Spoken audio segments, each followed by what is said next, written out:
En aquel tiempo se levantará Miguel, el gran príncipe que protegía a tu pueblo, y será tiempo de angustia, cual nunca fue desde que hubo gente hasta entonces.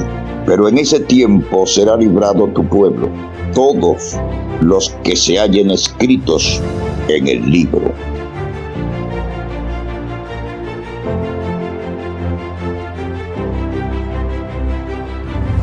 Hoy vamos a continuar con nuestro estudio profético del seminario de Daniel y Apocalipsis, que a pedido de muchos hermanos nos han dicho que repitamos el capítulo 8. Hay algunos que no han logrado de repente oírlo todo, o quizás estén también grabando para poder compartirlo con sus amigos o en sus iglesias. Así que vamos a repetir el capítulo 8 de Daniel para que nos quede uno bien en claro. Y bueno, repetirlo va a mejorar casi siempre porque vamos a tenerlo al tema mucho más. Antes de poder abrir la palabra del Señor para el estudio, vamos a hacer una oración. Bondadoso Dios que moras en los cielos, te rogamos que tu presencia nos acompañe y que nos hagas entender las revelaciones que le diste a tu siervo Daniel, para que podamos, Señor, conocer las cosas que deben suceder pronto y podamos estar preparados para aquel día cuando tú vuelvas por segunda vez. Quédate ahora con nosotros y que tu Espíritu nos guíe. En el nombre de Jesús. Amén. Capítulo 8 de Daniel, versículo 1. Dice la Escritura: En el año tercero del reinado del rey Belsasar, me apareció una visión a mí, Daniel, después de aquella que me había aparecido antes, refiriéndose a la del capítulo 7. Vi en visión, y aconteció que cuando yo estaba en Susa, que es capital o cabecera del reino de la provincia de Persia, vi pues en visión estando junto al río Ulai. Y alcé mis ojos y miré, y aquí un carnero que estaba delante del río, el cual tenía 2 cuernos, y aunque eran altos, el uno era más alto que el otro, y el más alto subió a la postre, al final. Daniel aquí está haciendo mención de los hechos en el tercer año del rey Belsasar. Eso quiere decir que todavía aquí Belsasar estaba vivo y Belsasar todavía no había llegado al tiempo de la fiesta que realizó en el capítulo 5. Por eso es que todavía no tocamos el capítulo 5 de Daniel, ni el capítulo 6, porque lo vamos a dejar para después, para el tiempo del reinado de Darío el Grande. Pero bien, Daniel dice que vio un carnero con 2 cuernos. Y uno de sus cuernos subió más al final que el anterior. ¿A quién representa esto y por qué Daniel menciona un carnero esta vez? Sigamos leyendo para entender. Vi que el carnero, versículo 4, hería con los cuernos al occidente, al norte y al sur. Y que ninguna bestia, ya hemos visto que bestias son reinos, ninguna bestia podía parar delante de él, ni había quien escapase de su mano, y hacía conforme a su voluntad y se engrandecía. Y estando yo considerando, he aquí que un macho de cabrío venía de la parte del occidente sobre la haz de toda la tierra, el cual no tocaba la tierra, y tenía aquel macho de cabrío un cuerno notable entre sus ojos. Ahora bien, vamos a vernos por un momento en el carnero con cuernos. Dice que este carnero hería hacia el occidente, hacia el norte y hacia el sur. El mismo Daniel nos explica a quién representa este carnero. Vamos a ver, Daniel capítulo 8, versículo 20 dice: Aquel carnero que viste, que tenía 2 cuernos, son los reyes de Media y de Persia. Ahora, el profeta dice que la explicación que le dieron a él es que el carnero representaba a los reyes de Media y de Persia. Y así como un cuerno subió más al final, esto representa al momento en que Media queda sin gobernante porque Darío el Grande muere, y entonces Ciro anexa todo lo que es Media hacia Persia, porque en realidad Media y Persia siempre estuvieron en mano de Ciro, solo que compartía el reino con su tío Darío, a quien algunos conocen como Seajares II. Muy bien. El hecho es de que se comparte este reino y a las finales se vuelve a integrar con Ciro, y por eso dice que el más alto o uno de los cuernos subió más alto que el otro al final. Pero de pronto, dice Daniel, aparece por ahí un macho cabrío que venía del occidente. ¿Y qué cosa hace este macho cabrío? Sigamos leyendo. El capítulo 8, versículo 6. Y vino hasta el carnero que tenía los dos cuernos, al cual había yo visto que estaba delante del río, y corrió contra él con la ira de su fortaleza. Y lo vi que llegó junto al carnero, y se levantó contra él y lo hirió, y quebró sus dos cuernos, porque en el carnero no había fuerzas para parar delante de él. Lo derribó por tanto en tierra, y lo holló, y no hubo quien lo librase al carnero de su mano. Ahora bien, el macho cabrío vino a enfrentarse con el carnero, y cuando lo enfrentó, el carnero no pudo contra el macho cabrío y terminó siendo prácticamente destrozado. ¿Quién es ese macho cabrío que destrozó a los medos y a los persas? Vamos a ver. En el versículo 21 se nos explica: y el macho cabrío es el rey de Grecia, y el cuerno grande que tenía entre sus ojos es su primer rey. Bueno, aquí la representación simbólica nos dice que Grecia, que viene del occidente, ¿no? Curioso, porque justamente en el mapa encontramos que Grecia está al occidente de Persia. Y dice que esta nación, este imperio con su rey, con su primer rey que es Alejandro el Grande, viene a enfrentarse contra los medos y los persas. Sin duda, por la historia, nosotros conocemos que esto ocurrió en la famosa batalla de Arbelas, donde Alejandro el Grande derrota a los persas. Muy bien, teniendo ahora eso en cuenta, ¿qué pasa con el poder de Grecia? Regresamos al versículo 8. Versículo 8 y 9. Daniel capítulo 8. Y se engrandeció en gran manera el macho cabrío, y estando en su mayor fuerza, aquel gran cuerno le fue quebrado, y en su lugar subieron otros 4 maravillosos hacia los 4 vientos del cielo. Ahora dice que estando en su mayor fuerza esta nación, este poder, este imperio, de pronto se quebró su cuerno, que representaba a su primer rey, que es Alejandro el Grande, y en su lugar salieron 4 cuernos. ¿Qué cosa significa eso? Seguimos leyendo en el versículo 22. Dice la Escritura, 21 y 22. Y el macho cabrío es el rey de Grecia, y el cuerno grande que tenía entre sus ojos es su primer rey. Y el que fue quebrado y sucedieron 4 en su lugar, significa que 4 reinos sucederán de la nación, mas no con la fortaleza de él, de Alejandro el Grande. En efecto, cuando Alejandro el Grande a la edad de 33 años muere, ya hemos dicho que los historiadores no se ponen de acuerdo si fue envenenado, si fue asesinado, qué fue lo que pasó con este hombre. El hecho es de que cuando muere, 4 de sus generales toman el reino: Casandro, Seleuco, Ptolomeo y Lisímaco. Y así es como se cumple que este reino o este cuerno, al caerse, dejó lugar a que 4 subieran en lugar de él. Ahora, estos 4 cuernos prácticamente tomaron el norte, el sur, el oriente y el occidente. Y luego sigue diciendo la profecía, Daniel capítulo 8, versículo 9. Daniel 8, 9. Y de uno de ellos salió un cuerno pequeño, el cual creció mucho hacia el sur, hacia el oriente y hacia la tierra deseable o tierra gloriosa o Palestina. Ahora, de uno de ellos dice que salió este cuerno pequeño. Hay algunos historiadores que mencionan cómo es que la Liga Etoliana llegó a hacer alianza con los romanos siendo macedonios, y por esa razón es que se dice que de uno de los cuernos se logra crecer un cuerno pequeño que en este caso representa a Roma. ¿Por qué? Por las características que tenemos. En primer lugar dice que se extiende hacia el sur, Egipto, luego se extiende hacia el oriente, Asia, a la parte de Asiria, y finalmente llega hasta la tierra gloriosa, que es la tierra de Palestina. Estamos hablando de Judea.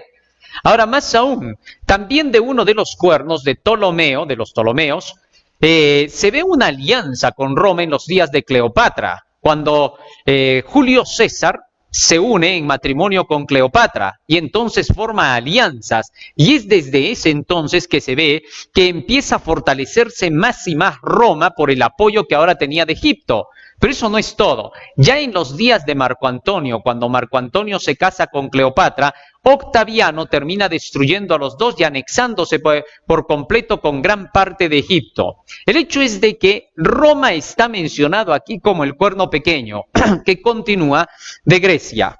Siendo así, la profecía todavía continúa indicando más. Versículo 10. Y se engrandeció hasta el ejército del cielo, estamos hablando ya de Roma, se engrandeció hasta el ejército del cielo, y parte del ejército y de las estrellas se echó por tierra y las pisoteó. Bueno, el ejército del cielo, las estrellas, ¿a qué cosa representan? En Daniel capítulo 12 y en el versículo 3 leemos lo siguiente: y los entendidos resplandecerán como el resplandor del firmamento, y los que enseñan la justicia a la multitud como las estrellas a perpetua eternidad. Muy bien, acá a las estrellas se les llama, o se le da el nombre de estrellas a aquellos que enseñan la justicia a la multitud. La justicia, ¿qué cosa es? Son los mandamientos de Dios, las leyes de Dios, la palabra de Dios, refiriéndose a todos los escritos de la palabra del Señor. Y dice que estos son como las estrellas que brillan a perpetua eternidad. ¿Qué sucedió entonces en el pueblo del Señor cuando Roma se estaba levantando como imperio? Resulta que en el año 63 a.C. los macabeos tuvieron una confrontación con los romanos. Y en la confrontación los macabeos terminaron perdiendo y fueron asesinados muchos sacerdotes del templo, del santuario y hasta el sumo sacerdote. A estos se les conocía como las estrellas, porque estos eran los que daban a conocer la ley de Dios al pueblo. En Malaquías 2:7 se nos dice que a los sacerdotes se les puso para hacer conocer la ley de Dios. Por lo tanto, esto nos deja en claro que en ese periodo fue cuando Roma se enfrentó con los judíos y los macabeos los exterminó. Pero eso no es todo. Sigue diciendo más la profecía. Regresamos a Daniel capítulo 8 y al versículo 11 ahora. 10 y 11. Y se engrandeció hasta el ejército del cielo, y parte del ejército y de las estrellas echó por tierra y las pisoteó. Aún contra el príncipe de la fortaleza se engrandeció, y por él fue quitado el continuo sacrificio, y el lugar de su santuario fue echado por tierra.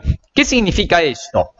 El príncipe de la fortaleza o príncipe de los príncipes. A Jesús se le conoce como el príncipe de la fortaleza o príncipe de los príncipes. En el libro de Isaías, en el capítulo 9, versículo 6, a Jesucristo se le llama Padre eterno, príncipe de paz. Por lo tanto, entonces, Jesucristo es reconocido en la Biblia como el gran príncipe. Y cuando dice aquí que Roma se llegó a levantar contra el príncipe de los príncipes, sin duda, esto se cumplió en días de Tiberio, cuando Cristo fue crucificado. Entonces, allí se levantó contra el príncipe de los príncipes. Pero no solamente eso, sino que dice que este poder de Roma quitaría el continuo sacrificio. ¿El continuo sacrificio qué era? En el pasado se realizaban sacrificios diarios, tal como se lo registra Levítico capítulo 4. En esos sacrificios diarios, por la mañana se tenía que matar un cordero y a las 3 de la tarde se mataba otro cordero. Estos dos corderos que morían cada día, en holocausto y sacrificio y expiación, era para el perdón de los pecados del pueblo. De manera que la gente a esas horas confesaba sus pecados por la mañana y por la tarde. A eso se le llamaba el sacrificio continuo. Tal es así de que cuando Jesucristo muere en la cruz del Calvario, este tipo de sacrificios llegaron a su final. Nos dice el libro de Hebreos, capítulo 10, en relación con el final de todo este tipo de sacrificios y ofrendas y holocaustos, porque estos ya no se celebrarían más después de la muerte de Jesús. Libro de Hebreos, capítulo 10 nos dice lo siguiente. Hebreos, capítulo 10, versículo 4. Porque la sangre de los toros y de los machos cabríos no pueden quitar los pecados. Por lo cual, entrando en el mundo, dice, entrando Cristo en el mundo, por lo cual entrando en el mundo dice, sacrificio y presentes no quisiste, pero me preparaste un cuerpo, holocaustos y expiaciones por el pecado no te agradaron. Entonces dije, heme aquí, en la cabecera del libro está escrito de mí, para que haga, oh Dios, tu voluntad. Diciendo arriba, sacrificios y presentes y holocaustos y expiaciones por el pecado no quisiste, ni te agradaron, los cuales se ofrecen según la ley. Entonces dije, heme aquí para que haga, oh Dios, tu voluntad. Quítalo primero para establecer esto último. De manera que con la llegada de Jesucristo y al morir en la cruz del Calvario, cesaban los sacrificios, las expiaciones, ofrendas y holocaustos. Y por lo tanto, para cuando la profecía dice aquí, se quitó el continuo sacrificio o la continua mediación, ya no se está refiriendo a los sacrificios antiguos, sino al sacrificio de Cristo. Quitar el sacrificio de Cristo o la continua mediación, llamémosle así, para el Nuevo Testamento, la mediación de Cristo, esto se realizó a través del poder romano desde los tiempos de Constantino. Cuando Constantino comenzó a hacer innovaciones en la iglesia, y dentro de todas esas innovaciones se llegó a creer en la intercesión de los santos, en la intercesión de María, y finalmente se implantó la misa. La misa en la cual cada vez que se la realiza, según la creencia católico-romana, se vuelve nuevamente a sacrificar a Cristo. Realmente Cristo otra vez es sacrificado, porque se cree en la doctrina de la transubstanciación, en la que Jesucristo se encarna en la hostia y entonces se vuelve a realizar el sacrificio cruento, como lo declara la misma enciclopedia católica, hablando acerca de lo que es el sacrificio de la misa, es decir, la repetición del sacrificio de Cristo. Si esto es así, entonces Jesucristo estaría siendo sacrificado cientos y miles de veces cada domingo y cada vez que se realiza una misa. Y eso no puede ser. ¿Por qué? Porque la palabra del Señor sigue diciendo en Hebreos capítulo 10 que Jesucristo hizo un solo sacrificio y para siempre. Nos dice así, versículo 10, en la cual ofrenda de Jesucristo, en esa voluntad somos santificados por la ofrenda del cuerpo de Jesucristo hecha una sola vez y para siempre. Así que entonces, la palabra del Señor indica que el sacrificio de Cristo fue solo una vez y para siempre. No podía repetirse ese sacrificio. Fue hecho para siempre y una sola vez. Así que el asunto de la misa no tendría nada que ver aquí en relación con lo que en realidad Cristo hizo. Por otro lado, la Biblia nos dice que para poder salvarnos solo tenemos un mediador, algo que Constantino no aceptó y que luego se introdujo a través del catolicismo en el cristianismo, haciendo pensar que habían otros mediadores como María y como los santos. Sin embargo, en 1 de Timoteo, capítulo 2, versículo 4, nosotros leemos lo siguiente en cuanto al mediador, que en este caso vendría a ser nuestro Señor Jesucristo. ¿Cuántos más hay aparte de Él? Nos dice así el capítulo 2, versículo 4 y 5, hablando de Dios, el cual quiere que todos los hombres sean salvos y que todos vengan al conocimiento de la verdad. Porque hay un Dios y asimismo un mediador entre Dios y los hombres, este es Jesucristo hombre. El apóstol Pablo, cuando habla acerca aquí de la salvación de toda la humanidad, dice que tenemos un solo Dios y que también tenemos un solo mediador que es Jesucristo hombre. O sea, aparte de Jesucristo, no vamos a encontrar ningún otro mediador en nuestro favor. Así de esa manera es como el poder de Roma quitó la continua mediación de Cristo. Pero no solamente eso. Regresando a Daniel capítulo 8, nos sigue relatando el profeta qué cosas más ocurrieron. Daniel capítulo 8. Daniel capítulo 8, nos habíamos quedado en el versículo 12.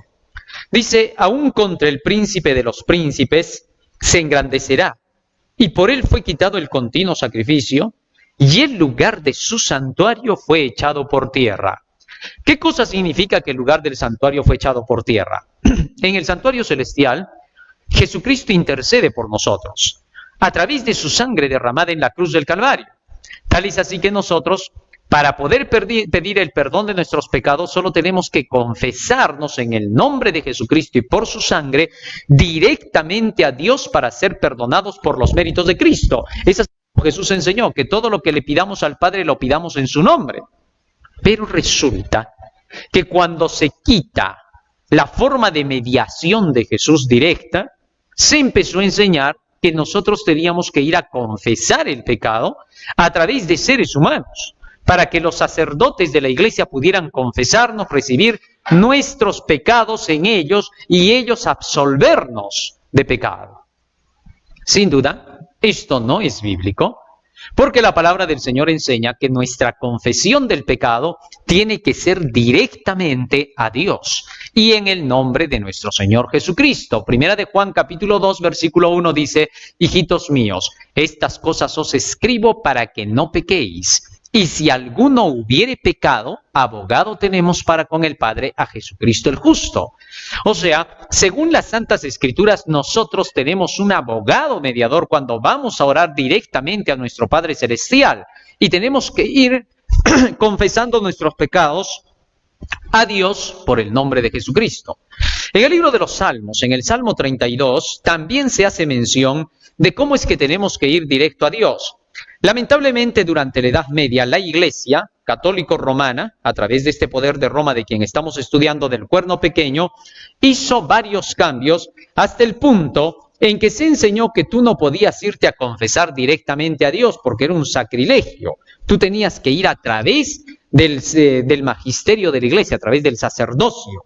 Nos dice así, pecado, y en cuyo espíritu no hay superchería. Mientras callé, dice David, se envejecieron mis huesos en mi gemir todo el día, porque de día y de noche se agravó sobre mí tu mano. Ti, todo santo, en el tiempo de poder hallarte. Note bien las palabras que menciona aquí el salmista. Él dice que mientras, aquí dice, por tanto orará a ti todo santo en el tiempo de sacrificio, desde los tiempos de todos los poderes paganos en un solo bloque. Muy bien, eso lo podemos encontrar en el libro de Das Ferres, en el libro que titula La Nueva Era. Ahí es donde se hace mención y se cita cantidades de evidencias históricas. Muy bien, Daniel capítulo 8, sigo leyendo. Versículo 12, Daniel 8:12. Aún contra el príncipe de la fortaleza se engrandeció. Por él fue quitado el continuo sacrificio, y el lugar de su santuario fue echado por tierra.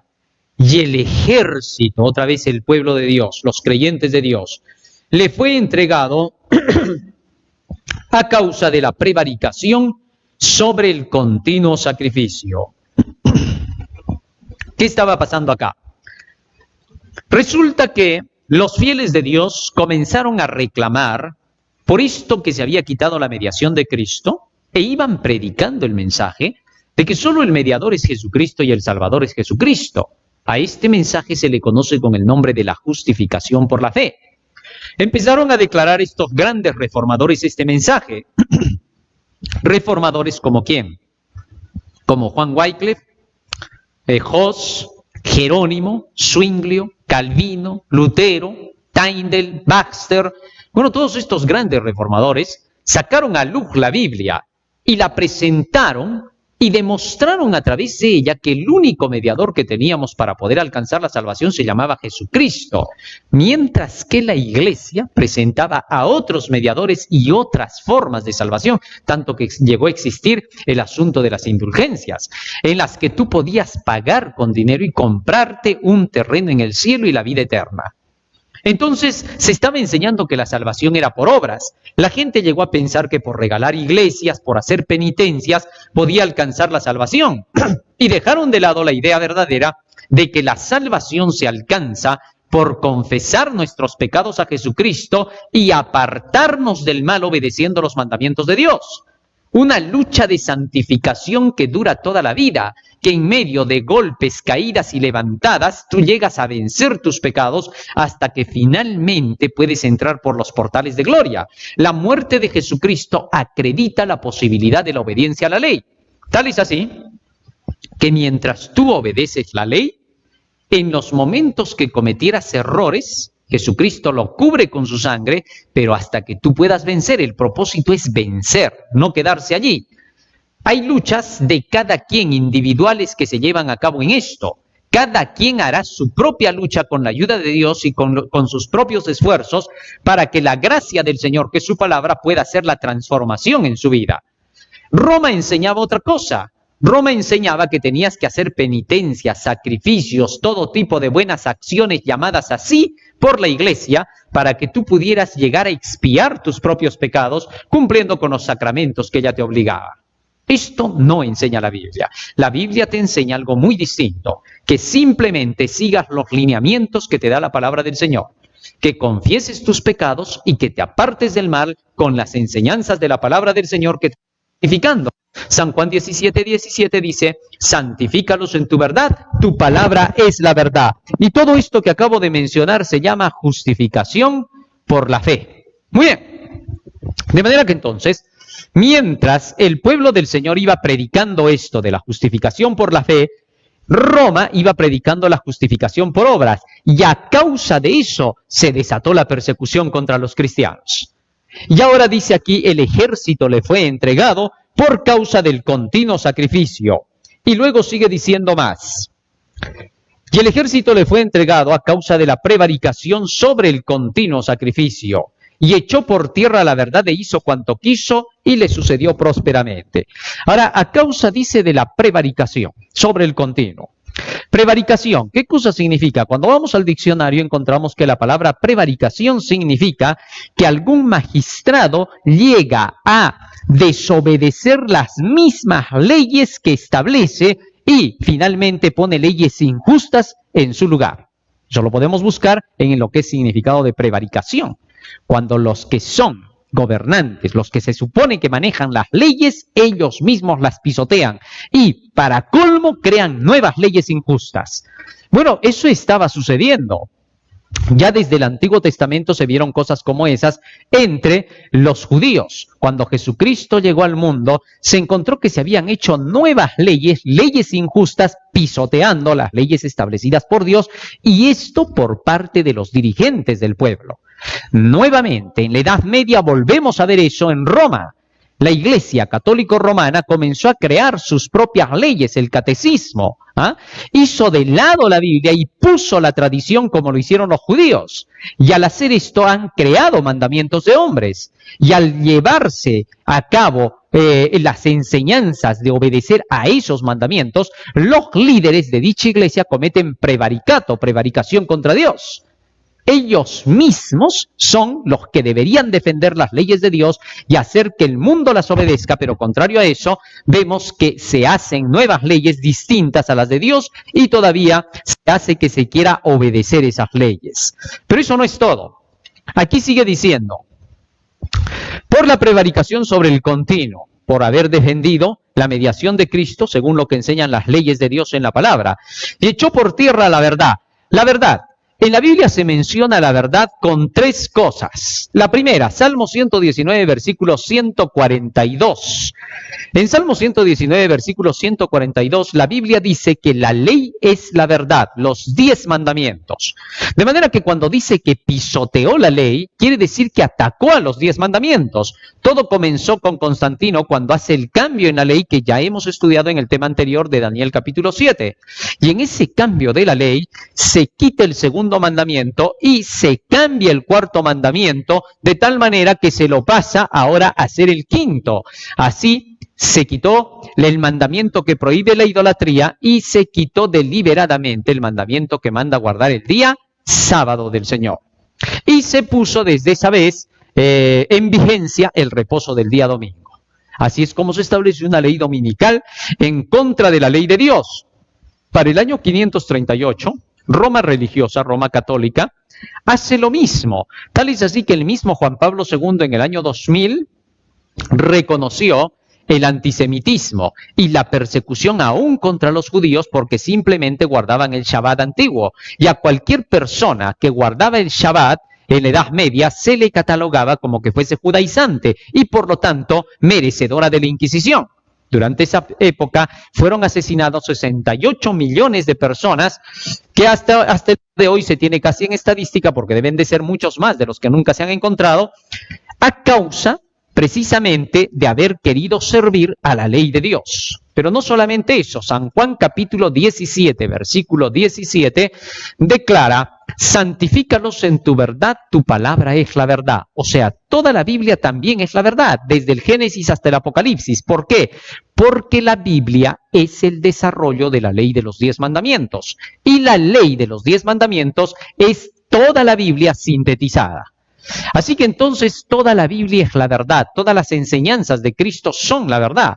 Y cuando acá dice que pisoteó la verdad, se está refiriendo a que se desacreditó a la Biblia. Tanto así que en Edad Media, por leer tú la Biblia, eras llamado hereje. No podíamos hacer lo que estamos haciendo ahora. Si estuviésemos en Edad Media y nos vieran que estamos incluso televisando a través de canales, a través de radios este mensaje, inmediatamente el Santo Oficio nos caería encima, nos llevarían al tribunal de la Inquisición y si permanecemos en la verdad, nos mandarían asesinar. Esto es lo que ocurrió durante esa época. Jesús también declara en San Juan capítulo 14, versículo 6, yo soy el camino, la verdad y la vida. Así que cuando dice que si se pisoteó la verdad, también se hizo de lado a Jesucristo porque ya no era más el mediador y salvador. Ahora se puso a seres humanos como mediadores y salvadores. Daniel capítulo 8, versículo 13 sigue diciendo, yo oí a un santo que hablaba a otro, y el otro santo le decía a aquel que hablaba, ¿hasta cuándo durará la visión del continuo sacrificio y la prevaricación asoladora que pone al santuario y al ejército para ser pisoteados? Fíjense ahora la pregunta que le hace un ángel a otro. ¿Hasta cuándo va a durar esta visión del continuo, donde Jesucristo ya no está siendo reconocido como el único mediador? Más aún, ¿hasta cuándo va a durar la prevaricación asoladora? También se le conoce en otras versiones con el nombre de abominación desoladora. San Mateo 24:15, Jesucristo también en ese versículo le llama la abominación desoladora. ¿Por qué? Bueno, resulta que la palabra abominación tiene que ver con la idolatría, el paganismo, en Ezequiel capítulo 8, versículos 9 y 10. Entonces, cuando se dice la abominación desoladora, se está diciendo que se deja de lado la ley de Dios. ¿Para qué? Para seguir las creencias hechas por los hombres, que eran prácticamente las creencias paganas hechas por los supuestos dioses de los paganos. Todo eso se iba a introducir en la iglesia durante este periodo a través de Roma Católica. Entonces, todo ese periodo de la abominación desoladora iba a tener un fin. Y el ángel preguntaba al otro, ¿hasta cuándo va a durar esa prevaricación asoladora que pone al santuario y a la verdad de Dios para ser pisoteados y a su ejército, es decir, a su pueblo para ser perseguido? Y la respuesta viene del ángel, Daniel capítulo 8, versículo 14. Y él me dijo, hasta 2300 tardes y mañanas, y luego el santuario será purificado. Muy bien, aquí cuando se hace mención de los 2300 años, porque ya hemos dicho día por año, 2300 tardes y mañanas son 2300 días, pero en profecía son 2300 años. Dice, hasta que pasen 2300 años y el santuario será purificado. En Levítico capítulo 16, versículo 16, nosotros encontramos a qué se le llama la purificación del santuario. En el Antiguo Testamento existía un santuario que Dios mandó hacer a Moisés, era un templo. Ese templo estaba distribuido en dos compartimientos. El primer compartimiento se llamaba el lugar santo, donde se encontraba el altar de oro con sus cuernos y el incensario, se encontraba el candelabro con sus 7 brazos y la mesa de los 12 panes de la proposición. Pero separando ese ambiente del ambiente del fondo, donde se encontraba el arca del pacto con los 10 mandamientos, había un velo. Ese velo separaba los dos compartimientos y el primero se llamaba el lugar santo y el segundo se llamaba el lugar santísimo.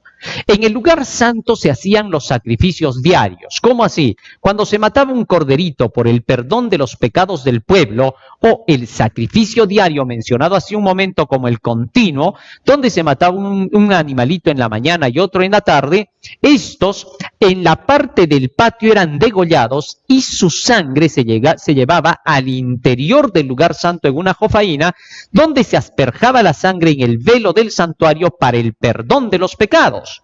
Eso se hacía a diario. Y al final del año se realizaba el día de la expiación.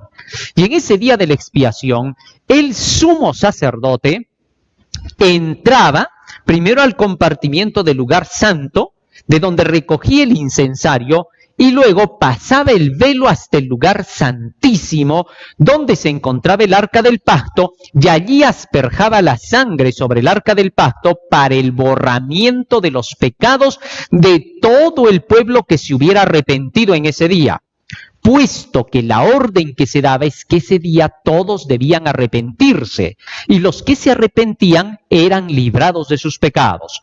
Los que no se arrepentían eran quitados del pueblo, cortados. Eso significa que en ese momento se estaba realizando una obra de juicio entre todo el pueblo. y se estaba investigando el caso de cada uno para saber quién se arrepentía y quién no. Por eso se le conoce a ese día como un juicio de investigación. Ese nombre no lo vas a encontrar en la Biblia con el término investigación, porque se entiende que en ese día Dios estaba investigando cada caso porque Él hacía discriminación entre los que se habían arrepentido y los que no. Pero bueno, a todo eso, y eso lo vamos a estudiar en otro tema del santuario, a todo eso se le conocía como la purificación del santuario o el juicio del pueblo. Según esta profecía, en Daniel capítulo 8, versículo 14 dice: hasta 2300 tardes y el santuario será purificado. Los 2300 años, ahora no voy a entrar en toda la explicación porque eso es parte de nuestro siguiente tema, comenzaron en el año 457 a.C. Solo voy a dar pinceladas. En el próximo tema íbamos a demostrar las fechas, por qué digo 457 a.C. y que se extiende hasta 1844 después de Cristo, 2300 años. Según esta profecía, para 1844, cuando se cumplan los 2300 años, comenzaría el juicio en un santuario, pero no de la tierra, sino en el cielo. ¿Por qué? Porque en el libro de Hebreos, capítulo 9, versículos 12 y 24, la Biblia nos dice claramente que existe un santuario celestial, donde Jesús entra con su propia sangre para interceder en la expiación final de los pecados de su pueblo. Tal es así que entonces esta fecha de los 2300 años nos lleva a pensar en el santuario celestial, porque en la tierra ya no habría más santuario para expiaciones, puesto que eso acabó con Jesucristo, con su muerte. Entonces se está refiriendo a una expiación en el cielo. Y dice el texto, cuando llegue esa fecha de 1844, entonces ya no se va a pisotear más el santuario ni la continua mediación de Cristo, sino que más bien el mundo entero va a conocer acerca de eso y se va a reponer el sistema de salvación que Jesucristo hizo. Sin duda, desde la fecha de 1844 se levanta el pueblo de Dios adventista del séptimo día con el mensaje de los 3 ángeles que anunciaban que había llegado la hora de la expiación del santuario, en Apocalipsis capítulo 14, versículos 6 y 7, donde se hace mención del mensaje del primer ángel. Con ese mensaje se anunció que en 1844 empezaba la hora del juicio y que había que temer a Dios, darle gloria y adorar al Creador porque el juicio había comenzado. Y es por eso que como adventistas proclamamos este evangelio al mundo entero, de que la hora del juicio ha llegado, que salgan de Babilonia y que no adoren a la bestia, ni a su imagen, ni reciban su marca. Pero, continúa la profecía. Daniel capítulo 8, versículo ahora, nos toca 15 en adelante. Dice, estamos en el versículo 15. Sí, estamos en el versículo 15. Voy a leer el 17, que es el que más me interesa ahorita. Vino luego cerca de donde yo estaba, y con su venida me asombré, y caí sobre mi rostro. Pero él me dijo, entiende, hijo del hombre, porque al tiempo se cumplirá la visión. La visión es para el tiempo del fin. Y en el versículo 19 vuelve a repetir, y dijo, he aquí yo te enseñaré lo que ha de venir en el fin de la ira, porque la visión es para el tiempo del fin. Ahora, fíjense en esto. Aquí se hace mención de que esta visión de los 2300 años iban a ser especialmente para el tiempo del fin. Esta parte es la que me interesa, porque lo otro solamente es un pequeño preámbulo de conversación que está haciendo Daniel. Pero aquí se dice que la profecía sería para los tiempos finales de la historia, para cuando llegara ya el tiempo casi de la ira. Sin duda, como esta profecía llega hasta 1844, los eventos mencionados después de esta parte de los 2300 años deben colocarse para el final del periodo del tiempo. Vamos a ver qué cosa es. Daniel capítulo 8. Ahora nos vamos hasta el versículo 23, porque ya hemos analizado hasta el versículo 22 la representación de la interpretación que se le dio a Daniel de quién era el carnero y el macho cabrío. Versículo 23 dice, al fin del imperio de estos, cuando se hayan cumplido los prevaricadores. Aquí hay un punto que tenemos que entender. El texto anterior decía, ¿hasta cuándo durará esta prevaricación? Y se dijo hasta 1844. Es decir, después de 1844 debemos entender al versículo 23. Al final del imperio de estos, cuando se hayan cumplido los prevaricadores, se levantará un rey altivo de rostro y entendido en dudas. Ahora bien, los prevaricadores, cuando lleguen al colmo, es decir, ya a romper la ley por completo y por la fuerza, todo esto debe de darse para cuando se dé el decreto dominical. De eso vamos a hablar más adelante para poderlo comprender. Resulta que va a llegar un periodo en que se va a atacar la ley de Dios como se lo hizo en el año 321. Y donde nosotros vamos a ver que llegarán al colmo los prevaricadores, los que atacan a la ley de Dios, siendo ellos los que deberían de defender. Y cuando lleguen al colmo estos prevaricadores, entonces se levantará un rey altivo de rostro y entendido en enigmas. Ese rey altivo de rostro no es otro que el anticristo. Y ahora se menciona que este anticristo estaría surgiendo de Roma, porque es de Roma de quien estamos hablando todo este tiempo desde el versículo 12 en adelante. Así que entonces se levanta de Roma este rey altivo de rostro y entendido en dudas. Versículo 24. Y su poder se fortalecerá, pero no con fuerza propia. ¿Qué cosa significa esto? Su poder se fortalecerá, es decir, este poder de Roma, hablando del sistema religioso romano, estamos hablando del papado, se va a llegar a fortalecer, pero no con fuerza propia. Quiere decir que va a recibir apoyo de alguien más. Y eso lo vamos a entender cuando vayamos avanzando con las demás profecías. Hay una nación, una potencia que en los últimos días se le unirá para poder darle apoyo. Más aún dice, y destruirá maravillosamente y prosperará y hará arbitrariamente y destruirá a los fuertes y al pueblo de los santos. Esto nos indica que dicho poder volverá a levantarse con fuerza en una nueva inquisición como lo que sucedió en la Edad Media. Otra vez Roma vuelve a perseguir y a matar. Increíble. Versículo 25. Y con su sagacidad hará prosperar el engaño en su mano. Aquí hay algo sorprendente. Roma, a través del papado, utilizará de sagacidad para poder convencer a la gente. Será muy sagaz. ¿Por qué? Porque no va a hablar de cosas fuertes, va a parecer que no ataca a nadie, que se ecumeniza más bien con todos, y más aún, no va a decir cosas que ofendan a los demás, sino simplemente, yo llevo el amor para el mundo entero. Con su sagacidad hará prosperar el engaño. ¿Qué es el engaño? Ezequiel capítulo 13, versículo 10, la Biblia dice claramente que el engaño es decir paz cuando no hay paz. Sí, por cuanto engañaron a mi pueblo diciendo paz, no habiendo paz.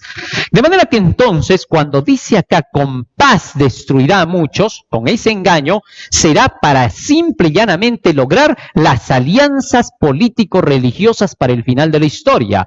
Y lamentablemente todo el poder de este mundo le entregará en sus manos a el poder de Roma, la capacidad de poder lograr una sola iglesia mundial. Una sola iglesia que no llevará un solo nombre, porque cada quien va a seguir teniendo sus nombres, pero va a ser un solo bloque ecuménico conducido, en este caso, por el poder de Roma papal, un rey altivo, de rostro y entendido en enigmas. Sigue diciendo, con su sagacidad hará prosperar el engaño en su mano, y en su corazón se engrandecerá, y con paz destruirá a muchos, y contra el príncipe de los príncipes se levantará, pero sin mano será quebrantado. Fíjense lo que dice ahora. Este poder se va a envalentonar tanto para los últimos días que llegará a levantarse contra el príncipe de los príncipes, que es Jesucristo, en su segunda venida. Y en esta confrontación será destruido este rey altivo de rostro o poder del papado, quien se habrá levantado ecuménicamente con el apoyo del mundo entero. Y así es como termina esto, con la segunda venida de Jesucristo destruyendo al poder del anticristo. En 2 de Tesalonicenses, capítulo 2, versículos 9 y 10, dice que cuando el anticristo aparezca, Cristo vendrá y lo destruirá con el resplandor de su venida, con el resplandor de su gloria. Esto significaría que estamos viviendo en la última etapa de la historia, seríamos la última generación que tiene que enfrentarse con este poder. ¿Cómo hemos de enfrentarlo? Llevando este evangelio de los 3 ángeles al mundo entero. Ahora es el momento de tener que hacerlo, porque todo el escenario está listo para que los hijos de Dios salgan a proclamar este evangelio. Y pronto Cristo aparecerá en las nubes de los cielos con grande poder y gloria. Cuando parezca que el anticristo está por destruir a los hijos de Dios, cuando parezca que el mundo entero se está acabando en las manos del anticristo, de más allá de las estrellas aparece el Rey de Reyes y Señor de Señores para poder salvar a su pueblo y llevarlos al glorioso reino de Dios. Vamos a hacer una oración para poder terminar nuestro tema, pidiéndole a Jesús que nos ayude a poder estar listos en esta última etapa de la historia. Bondadoso Dios que moras en los cielos, te agradecemos por tus palabras del día de hoy y te rogamos que nos ayudes a atesorarlas en nuestra mente y corazón. Por el nombre de Jesús te lo suplicamos. Amén. En aquel tiempo se levantará Miguel, el gran príncipe que protegía a tu pueblo, y será tiempo de angustia, cual nunca fue desde que hubo gente hasta entonces. Pero en ese tiempo será librado tu pueblo, todos los que se hallen escritos en el libro.